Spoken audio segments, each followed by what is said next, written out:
Btr सरकनि अननायाव बड'सिनि artist एस'सिएशनआ मोननो हाबाय अरायथा मावखुलि आरो आर्टिस्ट गेस्ट हाउस।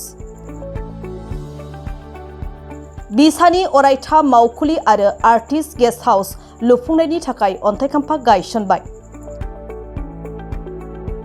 क'क्राझार सहरनि सानजा फारसे साखाथियाव थानाय सथ' आदाबारियाव बिटिआर सरकारनि मददजों लुफुंजानो गोनां मावखुलि आरो आर्टिस्ट गेस्ट हाउस लुफुंनायनि थाखाय दिनै बिटिआरनि गाहाय मावफुं सोद्रोमा प्रमद बर'आ अन्थाइ खाम्फा गायसनो। बड'सिनि आर्टिस्ट एस'सिएशननि बे मावखुलि आरो आर्टिस्ट गेस्ट हाउसखौ बिटिआर सरकारनिफ्राय 1.5 कोटी रांजों जौगा थाखोनि महराव लुफुंनाय जागोन।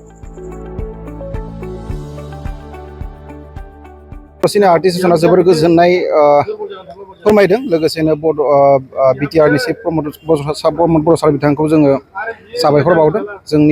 जों सिमाङावबो सानफेरै जोंनि जा हेड अफिस गाहाय मावखुलि बे दिनै क'क्राझारनि आदाबारियाव थानाय गामियाव बेयो दिनै अन्थाइ खाम्फा गायसननाय जाबाय आरो बेवहाय जोंनो 1.5 कोटीनि मोनसे अफिस लोगोसे कनफारेन्स हल आरो स्टुडिअ गेस्ट हाउस बेबायदि थागोन बेखौ बिथाङा होबाय आरो बेनि खामानिया सोलिसिगोन आरो बेनिखौ लोब्बा लाखिनानै दिनैनि बे हाबाफारिखौ मावफुंनाय जादों।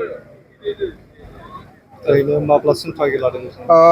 जों कन्ट्रेक्टरबो बिथांमोनजों रायलायबाय। बिथांमोना उइदिन 7-8 मान्थनि गेजेराव बिथांमोना कमप्लिट खालामना होनो नागिरदों आरो खोब फिउचारिस्टिक मोजां जागोन डिजाइनाबो। बेखौ लानानै जों जोंनि अकल सिनेमानिल' नङा जिखिनि मोनसे इन्स्टिटिउसनेल बा एडुकेसन सेक्टराव जिखिनि फिल्म मेकिंआव मोनसे रिलेशनशिप थायो बेफोरनिबो एक्टिभिटि माखासे सोलिबाय थागोन आरो जेनेबा कर्सआनो जा माखासे सर्ट टार्म कर्सआनो जा आरो माखासे वर्कशपफोरानो जा बेफोरबो सोलिबाय थागोन आरो बिसानि थाखाय हारिमु बिथिङाव खामानि मावनायाव मा बे जोंहा ओरैनो अफिस गैखायामोन सिगां जोङो सोरनिबा लाथ'नानै भारा लानानै बा जों गावनि न'आवनो बेबायदि माखासे खामानिफोरखौ रायलायनाय जायोमोन आरो डिसिसन लानाय जायोमोन आरो जोंनि डकुमेन्ट्सफोरखौ दोनथुमनाय जायोमोन। दा बेनि थाखाय जों उदां जाबाय। जोंनि जा गाहाय मावखुलि बेयावनो जों गासैबो डिसिसन मिटिं बा जोंनि रायलायनाय जोंनि थानाय सोरबा गेस्ट फैबा जों रिसिभ खालामनानै जों लाखिथ'नाय बा आर्टिस्टफोरनि दोनथुमनाय बा शुटिंनि थाखाय खाथि खालायाव क'क्राझाराव जे माबाफोर शुटिं जायोब्ला बायदि जायगानिफ्राय मोनफैनाय प्रडिउसारफोरखौ हेल्प खालामनाय मानाय गासैबो एक्टिभिटिसा बेयाव बेनिफ्राय स्टार्ट जागोन आरो मोजां जागोन।